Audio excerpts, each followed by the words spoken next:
नमस्कार, मैं प्रतिभा खेड़े आपका स्वागत करती हूँ अपने YouTube चैनल नॉलेज रैन में, जहाँ हम एड ग्रेड अभ्यास पुस्तिका गणित विषय कक्षा 8 के हल देख रहे हैं। आज हम अध्याय 11 सीधा और प्रतिलोम समानुपात देखेंगे।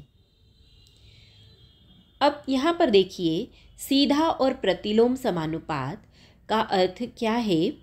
दैनिक जीवन में हमें दो राशियों की तुलना करनी पड़ती है।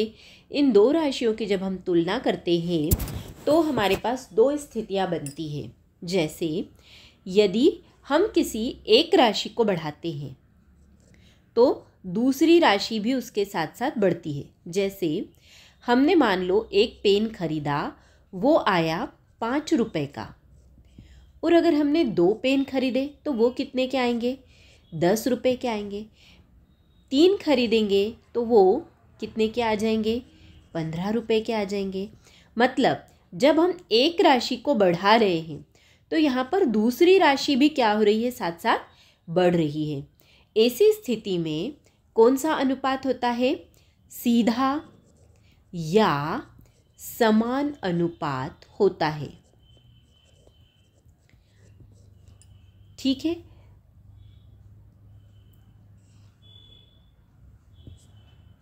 और जब एक राशि को बढ़ाने पर दूसरी राशि कम होती है, जैसे मुझे जाना है बस से एक शहर से दूसरे शहर, तो मान लो मैं जा रही हूँ 5 किलोमीटर की दूरी पर मेरा गांव है, तो 5 किलोमीटर का किराया वो ले रहा है कितने रुपए? 10 रुपये। और मान लो मैं यदि 10 किलोमीटर की दूरी जाती हूँ, तय करती हूँ, तो मुझे कितना किराया देना पड़ेगा? 5 किलोमीटर के लिए मैं 10 रुपये दे रही हूँ, तो 10 किलोमीटर के लिए मुझे कितने रुपये देना पड़ेंगे? 20 रुपये देना पड़ेंगे। यहाँ पर भी एक राशि को बढ़ाने पर क्या हो रहा है? दूसरी राशि बढ़ रही है। हमें कैसा उदाहरण चाहिए जिसमें एक राशि को बढ़ाने पर दूसरी राशि कम हो? मान लो कि मैं कोई काम करवा रही हूँ घर का, और मैंने लगाए हैं 3 मजदूर। 3 मजदूर उस काम को कर रहे हैं 3 दिन में। अब यदि मैं मजदूरों की संख्या कम कर दूं, 2 ही मजदूर कर दूं, तो क्या होगा? ये 3 दिन में ये काम नहीं होगा। क्या होगा? दिनों की संख्या क्या हो जाएगी? ये बढ़ जाएगी। कम मजदूर रहेंगे तो काम ज़्यादा दिन में होगा, और ज़्यादा मजदूर रहेंगे तो काम कम दिन में होगा। यहाँ पर एक राशि को बढ़ाने पर दूसरी कम हो रही है, या एक राशि को कम करने पर दूसरी बढ़ रही है। तो यहाँ पर कौन सा अनुपात होगा? ऐसी स्थिति में होता है व्युत्क्रमानुपात, या फिर इसे कहते हैं प्रतिलोम अनुपात। ये दो चीज़ें यहाँ पर हमें, इनसे आधारित प्रश्नों को हमें यहाँ पर हल करना है। तो देखिए, यहाँ पर प्रश्न नंबर 1 है हमारे पास। यदि x और y प्रत्यक्ष अनुपात में है तो निम्नलिखित में से कौन सा कथन सत्य है? प्रत्यक्ष मतलब समानुपात में। तो ऐसी स्थिति में होगा x बटे y बराबर k, जो है ये क्या होगा? सत्य होगा। इसका ऑप्शन नंबर डी करेक्ट होगा। अगला है, दो राशियां x और y परस्पर व्युत्क्रमानुपाती है, निम्नलिखित में से किस स्थिति के लिए कही जा सकती है? व्युत्क्रमानुपाती मतलब एक राशि को बढ़ाने पर दूसरी राशि क्या होना चाहिए? कम होना चाहिए। अब x में हुई एक वृद्धि y में एक समानुपाती कमी उत्पन्न करे, वही बोल रहा है वो भी कि x में यदि वृद्धि हो रही तो y क्या हो रहा है? कम हो रहा है। x में हुई वृद्धि y में एक समानुपाती वृद्धि उत्पन्न करे, तो ये वाला ऑप्शन तो नहीं हो सकता। x में हुई कमी y में एक समानुपाती कमी उत्पन्न करे, तो ये भी नहीं हो सकता। x में हुई एक कमी y में न ही एक समानुपाती कमी उत्पन्न करे, न ही वृद्धि करे, तो ये भी नहीं हो सकता। तो इसका ऑप्शन नंबर ए क्या होगा? करेक्ट होगा। यहाँ पर ऑप्शन नंबर ए करेक्ट होगा। ऑप्शन नंबर ए है हमारे पास, x में हुई एक वृद्धि y में एक समानुपाती कमी उत्पन्न करे। अगला है, निम्न में से कौन सा विचरण अनुक्रमानुपाती नहीं है? अनुक्रमानुपाती मतलब एक राशि को बढ़ाने पर दूसरी राशि का बढ़ना। तो चाल बढ़ने पर समय, यदि हम किसी भी वाहन की चाल बढ़ा देंगे, तेजी से चलाएंगे तो कम समय में पहुंचेंगे, मतलब एक राशि को बढ़ाने पर दूसरी कम हो रही है, तो ये तो अनुक्रमानुपाती नहीं हुआ। मूलधन बढ़ने पर साधारण ब्याज, तो यदि मूलधन बढ़ेगा तो माफ़ कीजिएगा, यहाँ पर ये बोल रहा है अनुक्रमानुपाती नहीं है, तो चाल को बढ़ने पर समय क्या होगा? कम हो जाएगा। तो यहाँ पर कौन सा विचरण है? व्युत्क्रमानुपाती। अनुक्रमानुपाती नहीं मतलब व्युत्क्रमानुपाती। तो ये ऑप्शन इसका क्या हो जाएगा? करेक्ट हो जाएगा। ऑप्शन ए यहाँ पर करेक्ट होगा। चाल बढ़ने पर समय।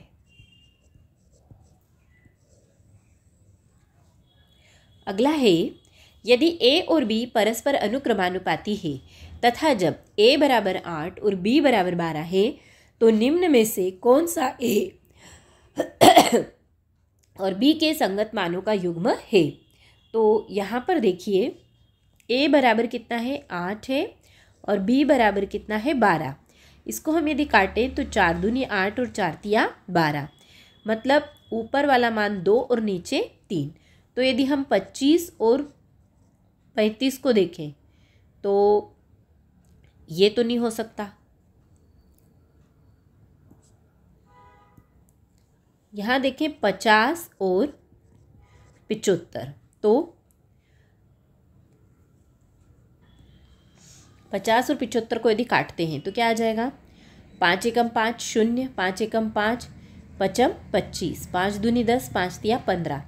तो ये भी आ रहा है 2/3, मतलब इसका सही उत्तर कौन सा होगा? Option number C. Option number C 50 व 75। यहाँ सी को हम काला करें। अगला है, 14 मीटर ऊंचे एक बिजली के खंभे की छाया 10 मीटर है। सामान्य स्थितियों में उस पेड़ की ऊंचाई क्या होगी जिसकी छाया 15 मीटर है? अब यहाँ पर 14 मीटर ऊंचे बिजली के खंभे की छाया कितनी दे रखी है? 10 मीटर। तो 14/10 हो जाएगा, बराबर क्या बोल रहा है? सामान्य स्थितियों में उस पेड़ की ऊंचाई क्या होगी? मान लो कि x होगी, तो x के बटे में क्या आ जाएगा? 15 आ जाएगा। अब हम इसको हल करें तो क्या आ जाएगा हमारे पास? x बराबर आ जाएगा 15 × 10/14। इसको जब हम हल करते हैं तो 2 सती 14, 2 पंजे 10, 15 में 5 का गुणा होगा, माफ़ कीजिएगा, यहाँ होगा x बराबर हो जाएगा 15 × 14/10, ये होगा। तो 5 दूनी 10, 5 तिया 15 और 14 में 3 का गुणा करेंगे तो फिर ये 2 से कट जाएगा, 2 एकम 2, 2 सती 14, तो 7 में 3 का गुणा करेंगे आ जाएगा 21। तो इसका ऑप्शन नंबर बी जो है वो करेक्ट होगा, 21 मीटर। तो यहाँ पर हम इसके कौन से ऑप्शन को सही करेंगे? बी को। अगला है, नीचे दिए गए प्रश्नों को हल कीजिए। प्रश्न नंबर 6, यदि मानचित्र पर 1 सेंटीमीटर वास्तविक दूरी 18 किलोमीटर को निरूपित करता है तो उसकी मानचित्र पर 12 सेंटीमीटर किस वास्तविक दूरी को बताएगा? अब यहाँ समझना है हमें, मानचित्र पर देख दो चीज़ें हमें यहाँ पर दे रखी है उसने। एक दे रखी है मानचित्र पे दूरी और दूसरी हमें दे रखी है वास्तविक दूरी। तो मानचित्र पर दूरी कितनी है? 1 सेंटीमीटर है। मानचित्र पर 1 सेंटीमीटर है तो वास्तविक दूरी कितनी है? 18 है। और उसी मानचित्र पर यदि 12 सेंटीमीटर किस वास्तविक दूरी को बताएगा? मतलब मानचित्र पर 12 है और वास्तविक दूरी हमको यहाँ पर पता नहीं है, तो इसको हम x मानेंगे। इस तरह की सारणी इन प्रश्नों में हमें बनानी पड़ेगी। अब यहाँ पर हम देखें कि कौन सा अनुपात हमें दिख रहा है। अब यहाँ वास्तविक दूरी हमें काय में दे रखी है, उसने सेंटीमीटर में दे रखी है ये दूरी, ठीक है। ये जो दूरी है ये हमें काय में दे रखी है, मानचित्र पर सेंटीमीटर में दे रखी है, और मानचित्र में हमें काय में दे रखी है, ये दूरी हमें दे रखी है सेंटीमीटर में, और ये दूरी हमें दे रखी है किलोमीटर में। तो यहाँ पर हमें ये बताना पड़ेगा। अब देखिए, यदि हम 18 किलोमीटर को सेंटीमीटर में बदलें तो कितना आ जाएगा। एक मीटर में, 1 किलोमीटर में कितने मीटर होते हैं, 1000 मीटर होते हैं, और 1 मीटर में 100 सेंटीमीटर होते हैं। तो हमें क्या करना है, किलोमीटर को सेंटीमीटर में बदलना है। तो कितनी शून्य लग जाएगी, 3 ये और 2 ये, मतलब 18 किलोमीटर को जब हम सेंटीमीटर में बदलेंगे तो कितना आ जाएगा, 1 2 3 4 और 5 शून्य इसके ऊपर बढ़ जाएगी, ठीक है। अब यहाँ पर हम देखें तो अब ये अनुक्रमानुपाती वितरण है या व्युत्क्रमानुपाती, तो हमें मालूम है कि ये कौन सा वितरण है, अनुक्रमानुपाती। एक मान को बढ़ाने पर दूसरा मान बढ़ रहा है, तो अनुक्रमानुपाती वितरण है। इसलिए इसमें क्या करेंगे, इनको सीधे एक दूसरे के बट्टे में लिख लेते हैं। अब यहाँ हम 18 की जगह क्या लिखेंगे, 18 लाख है ना, 18 लाख बराबर यहाँ आ जाएगा 12/x।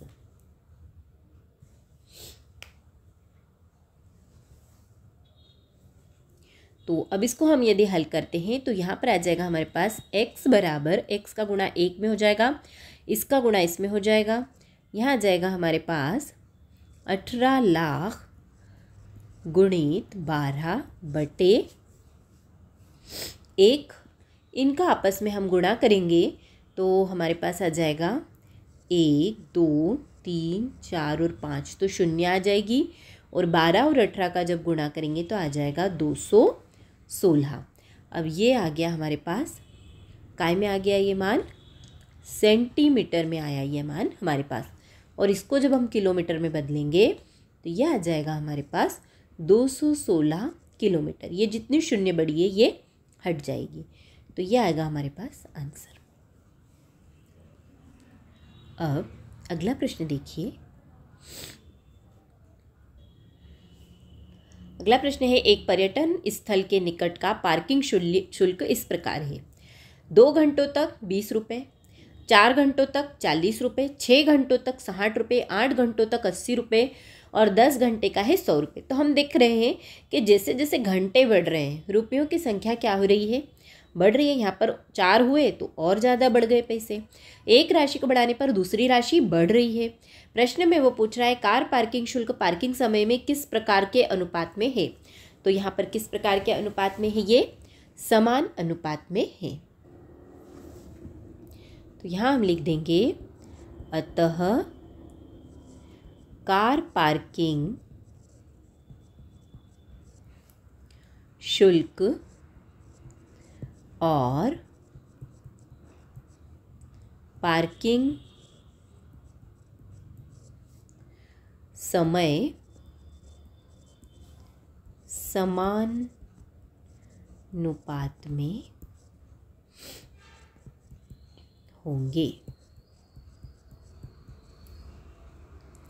अगला प्रश्न है, रेलगाड़ी 85 किलोमीटर प्रति घंटा की समान चाल से चल रही है तो वह 12 मिनट में कितनी दूरी तय करेगी।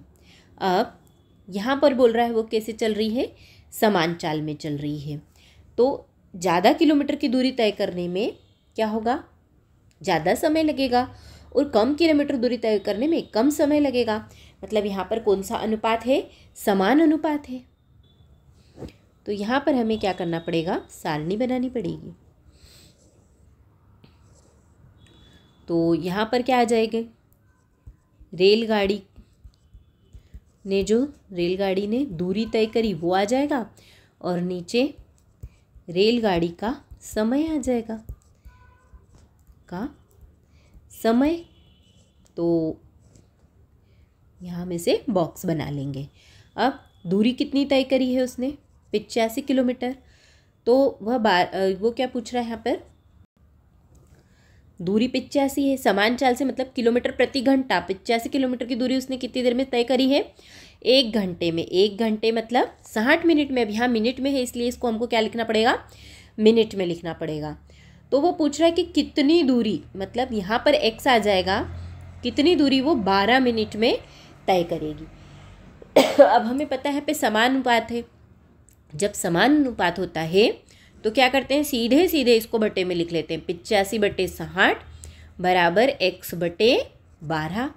अब इसको हम हल करें तो x बराबर हमारे पास आ जाएगा 12 × 85/60। इसको हल कर तो ये कट जाएगा 6 से, 6 दूनी 12, 6 एकम 6 0, 2 एकम 2, 2 पंजे 10, 5 से इसको काट दें, 5 एकम 5, 5 सतु 35। तो x बराबर हमारे पास आ गया 17 किलोमीटर। दूरी आ गई हमारे पास किलोमीटर में, कितनी आ गई, 17 किलोमीटर। मतलब 12 मिनट में वो कितनी दूरी तय करेगी, 17 किलोमीटर की दूरी रेलगाड़ी तय करेगी। अगला प्रश्न है, यदि किसी डिब्बे में लड्डुओं को 30 बच्चों में बांटा जाए तो प्रत्येक बच्चे को 5 लड्डू मिलते हैं। यदि बच्चों की संख्या में 5 की कमी हो जाए तो प्रत्येक बच्चे को कितने लड्डू मिलेंगे। अब यदि 30 बच्चों में लड्डू बांटे हैं और हर बच्चे को कितने लड्डू मिल रहे हैं, 50। अब यदि बच्चे कम हो जाएंगे तो लड्डू ज़्यादा मिलेंगे बच्चों को। भाई मान लो हमारे पास 10 लड्डू हैं और हम 5 बच्चों में बांट रहे हैं, तो सबको कितने कितने मिल जाएंगे, 2-2 मिल जाएंगे। अब पर मान लो कि 10 ही लड्डू हैं और बच्चे हमारे पास हो गए कितने, 3 हो गए। तब ऐसी स्थिति में क्या हो जाएगा, एक बच्चे को ज़्यादा लड्डू मिलेंगे, 2 नहीं मिलेंगे, ज़्यादा मिल जाएंगे ना। तो एक राशि को बढ़ाने पर दूसरी राशि क्या हो रही है, कम हो रही है। तो यहाँ पर समान अनुपात नहीं है, यहाँ पर कौन सा अनुपात होगा, व्युत्क्रमानुपात होगा। यहाँ पर फिर से हमें क्या बनाना पड़ेगा, सारणी बनाना पड़ेगी। तो हम यहाँ लिख देते हैं बच्चों की संख्या और नीचे आ जाएगा काय की संख्या, लड्डू की संख्या।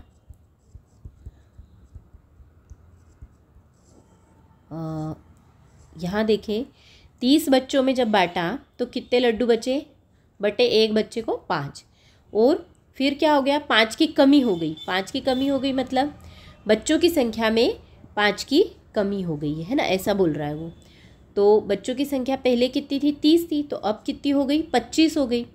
तो जो लड्डुओं की संख्या है वो कितनी हो जाएगी, ये हमको निकालना है। और यहाँ पर है कौन सा अनुपात, व्युत्क्रमानुपात।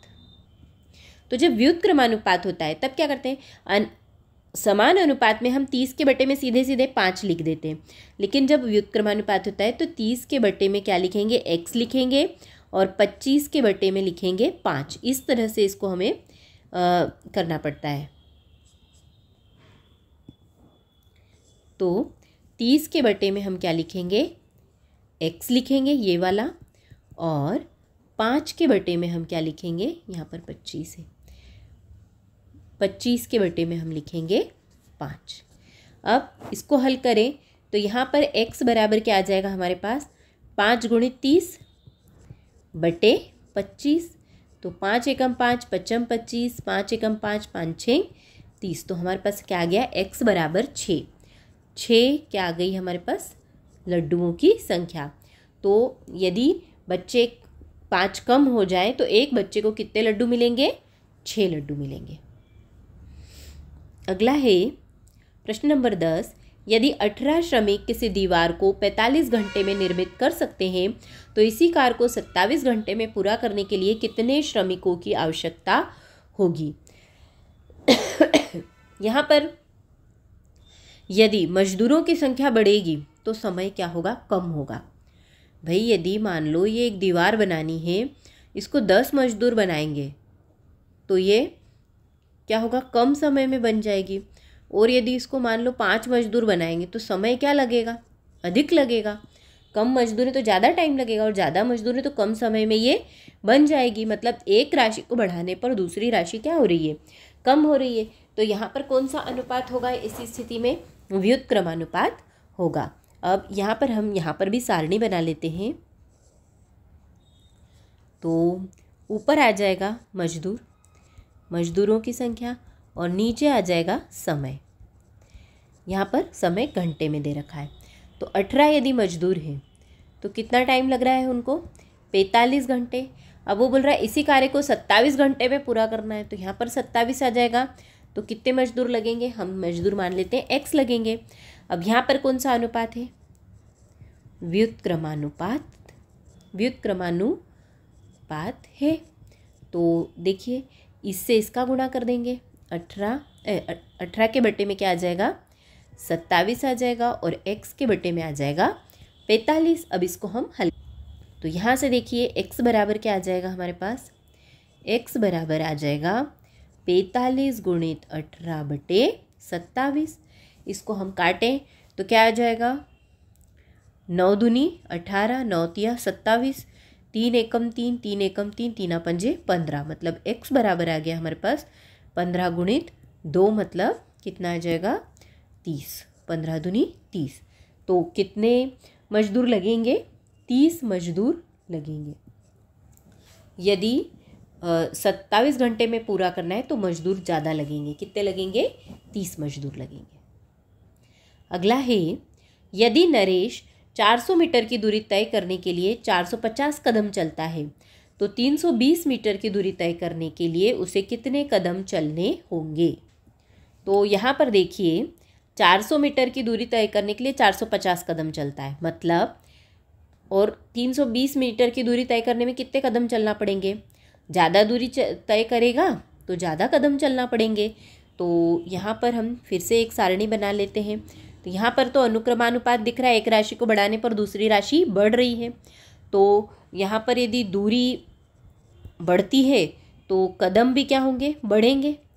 तो 400 मीटर की दूरी तय करने में उसको कितने कदम चलना पड़ रहा है, 450 कदम चलना पड़ रहा है। तो 320 मीटर की दूरी तय करने में उसको कितने कदम चलना पड़ेगा, x। अब यहाँ पर कौन सा अनुपात है, समानुपात है। तो समानुपात में क्या करते हैं अपन, सीधे सीधे इसके बटे में इसको लिख लेंगे, 400 बटे 450, और 320 बटे क्या आ जाएगा, x। तो यहाँ से x का मान क्या आ जाएगा, 320 गुणित 450। सीधे इनका हम गुणा करेंगे और ये x के साथ जो भी गुणा में आ रहा है इसको क्या करेंगे, इसके बटे में डाल देंगे। अब ये 0 से 0 कटा, ये 0 से 0 कटा, 4 एकम 4, 4 8 32। तो x बराबर आ गया 45 गुणित 8। 45 में 8 का गुणा करेंगे तो कितना आ जाएगा हमारे पास, 8 पंजे 40 की शून्य हासिल आया 4, 8 चौक 32 और 4 36। तो x बराबर आ गया हमारे पास 360। मतलब कितने कदम चलना पड़ेगा उसको, 360 कदम चलना पड़ेगा। अगला है, वृत्ताकार आधार वाले विभिन्न मापों के कुछ बर्तन लीजिए, प्रत्येक बर्तन में पानी की समान मात्रा भरिए। प्रत्येक बर्तन का व्यास और उस बर्तन में पानी किस ऊंचाई तक है उसे माप कर लिखिए। अपने प्रेक्षणों की एक सारणी बनाइए। क्या यह प्रतिलोम समानुपात की स्थिति है। अब इसके लिए देखिए हमें यहाँ पर दे रखा है बर्तन का व्यास कितना दे रखा है, D1, यहाँ D2 और D3, 3 व्यास दे रखे हैं, और D1 के सापेक्ष में ऊंचाई कितनी है, H1 है। D2 है तो ऊंचाई कितनी है, H2 है, और D3 है तो ऊंचाई कितनी है, H3 है। अब ये बेलनाकार है तो बेलन का आयतन कितना होगा, बेलन का आयतन बराबर, सूत्र होता है पाई r की घात 2 h। अब यहाँ पर तीन हमें दे रखे हैं।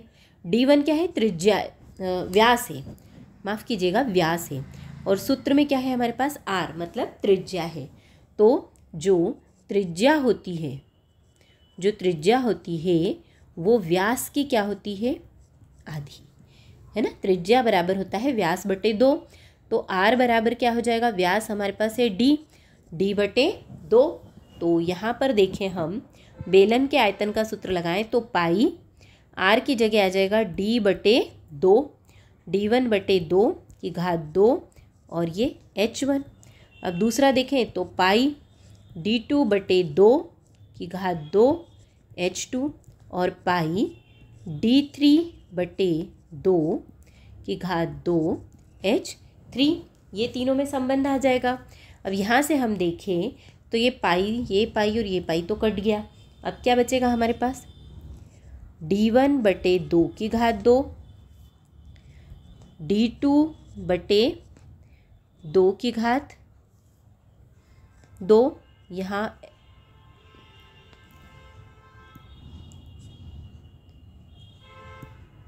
इसको हम क्या लिख सकते हैं, d1 बटे ये h2 इसके बटे में ले आए, है ना, और d2 बटे ये h1 इसके बटे में ले जाते हैं और यहाँ आ जाएगा हमारे पास d3 की घात 2 h3।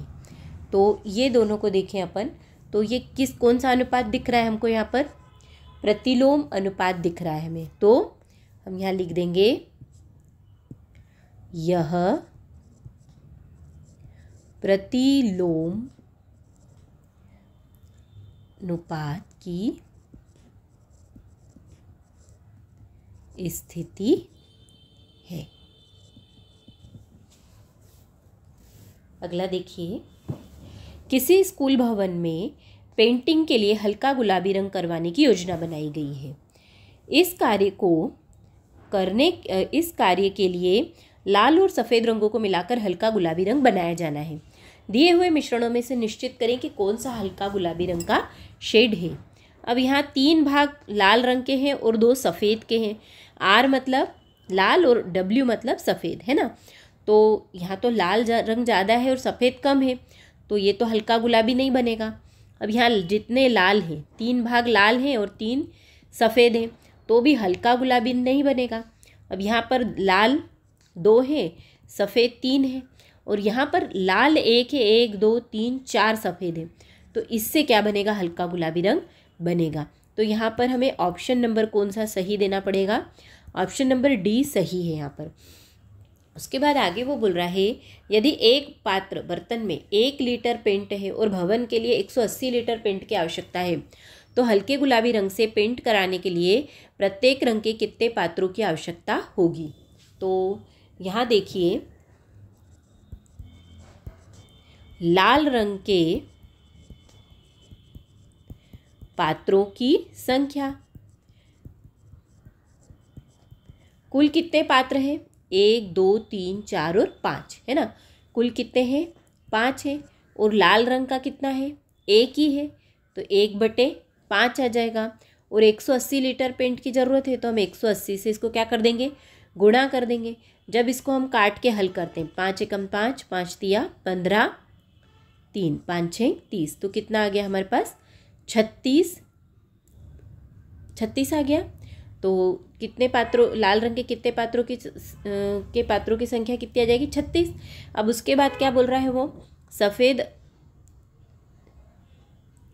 हल्के गुलाबी रंग से पेंट कराने के लिए प्रत्येक रंग के पात्रों की आवश्यकता है ना। तो लाल रंग का हमने निकाल लिया। अब सफ़ेद रंग का देखें, तो सफ़ेद रंग के पात्रों की संख्या, सफ़ेद रंग के कुल तो 5 ही है, कुल तो 5 पात्र हैं ये, इसमें से सफ़ेद कितने हैं, 1 2 3 4, तो यहाँ आ जाएगा 4, और इसको भी हम क्या करेंगे, 180 से गुणा कर देंगे, तो ये कट जाएगा, 5 एकम 5, 5 तिया 15, 5 6 30। अब 36 से 4 में गुणा करेंगे तो कितना आ जाएगा, 144। तो ये आ जाएगा इसका आंसर। अगला है, 5 व्यक्ति एक घर की पुताई करने में 6 दिन का समय लगाते हैं। कार्य प्रारंभ होने से पहले 2 व्यक्ति बीमार पड़ जाते हैं। अब कार्य पूरा करने के लिए कितने दिन लगेंगे, तो यहाँ पर फिर से हमें क्या बनाना पड़ेगा, सारणी बनानी पड़ेगी। ऊपर आ जाएंगे व्यक्ति और नीचे आ जाएंगे लगने वाले दिन। तो व्यक्ति कितने हैं भाई, 5 व्यक्ति हैं तो कितने दिन लग रहे हैं, 6 दिन लग रहे हैं। अब 5 में से 2 व्यक्ति बीमार पड़ गए तो कितने बच गए, सिर्फ 3 ही बच गए, तो कितने दिन लगेंगे, ये पूछ रहा है वो। और दूसरा ये पूछ रहा है एक ही दिन में पुताई करने के लिए कितने व्यक्तियों की आवश्यकता है। मान लो हमको पुताई कितने दिन में करना है, एक ही दिन में करना है, तो कितने व्यक्ति लगेंगे, इसको हम y मान लेते हैं, क्योंकि यहाँ x माना है इसलिए यहाँ y मान लिया। अब पहले वाले को देखें तो ये व्युत्क्रमानुपाती है, ये तो अपने को दिख रहा है, तो 5 के बटे में x होगा और 3 के बटे में 6 आएगा, तो यहाँ आ जाएगा 5/x बराबर 3/6। तो x का मान आ जाएगा हमारे पास 6 × 5/3। इसको हल करेंगे तो यहाँ आ जाएगा हमारे पास 10। 3 एकम 3, 3 दूनी 6, 5 दूनी 10, तो 10 दिन। ये पहले वाले का आंसर हो गया। और दूसरे वाले में देखें तो दूसरे वाले में एक दिन में पुताई करने के लिए कितने व्यक्तियों की आवश्यकता होगी, तो 5/1 करेंगे और y/6 करेंगे, y/6। तो यहाँ से y बराबर हमारे पास आ जाएगा 5 × 6 मतलब 30। यदि हमें एक ही दिन में पुताई करनी है तो हमें कितने व्यक्तियों की आवश्यकता पड़ेगी, 30 व्यक्तियों की आवश्यकता पड़ेगी।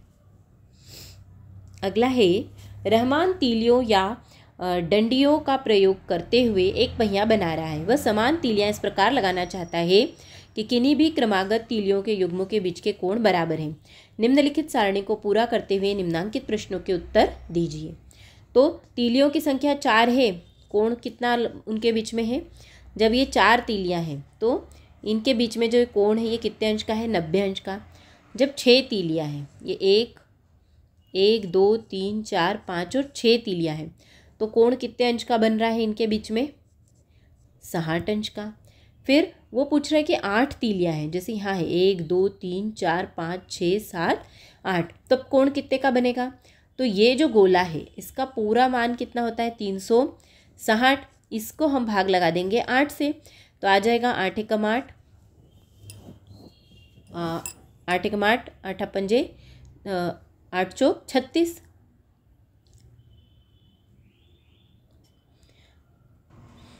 8 चौक 32, कितना बचेगा यहाँ पर 4, 8 पंजे 40, मतलब कितने अंश का कोण बनेगा इनके बीच में, 45 अंश का कोण बनेगा। अब आगे वो पूछ रहा है यदि तीलियों की संख्या 10 हो तो 360 के बटे में अपन क्या कर देंगे, 10 कर देंगे, तो ये काटा तो कितने अंश का कोण बन जाएगा, 36 अंश का। इसके बाद वो पूछ रहा है यदि तीलियों की संख्या 12 हो तो 360 को काय से भाग लगा देंगे, 12 से, तो 12 एकम 12, 12 तिया 36, तो ये कितना आ जाएगा, 30 अंश का कोण आ जाएगा। अब वो बोल रहा है 15 तीलियों वाले एक पहिए के क्रमागत तीलियों के किस युग्म का कोण बनेगा। तो यदि तीलियों की संख्या 15 है तो 360 बटे क्या कर देंगे, 15 कर देंगे। जब इसको हम हल करेंगे तो कितना आ जाएगा, 15 एकम 15, 15 दूनी 30 और 15 पंजे 60, तो कितना कोण बनेगा, 25 अंश का। और दूसरा वो बोल रहा है यदि क्रमागत तीलियों के प्रत्येक युग्म के बीच का कोण कितना है, 40 अंश, तो आवश्यक तीलियों की संख्या कितनी होगी। मतलब यहाँ पर यदि कोण का मान कितना दे रखा है उसने, 40 अंश, तो तीलियों की संख्या नहीं मालूम है हमको, हमने इसको मान लो y मान लिया, और कोण हमें दे रखा है उसने 40 अंश, है ना। तीलियों की संख्या नहीं मालूम है और 40 अंश कोण दे रखा है, तो यहाँ पर व्युत्क्रमानुपात है, तो y के बटे में क्या आ जाएगा, 90 आ जाएगा, y/90, और 4 के बटे में क्या आ जाएगा, 40 आ जाएगा, 4/40। तो यहाँ से y का मान कितना निकल जाएगा, 90 × 4/40। इसको हमने हल किया तो कितना आ गया, तीलियों की संख्या आ गई हमारे पास 9। धन्यवाद। आज के लिए इतना ही। अगले वीडियो में हम अगले पार्ट के हल देखेंगे। अगर आपको मेरे वीडियोस पसंद आ रहे हैं तो कृपया इन्हें लाइक करिए, शेयर करिए और चैनल को सब्सक्राइब करिए।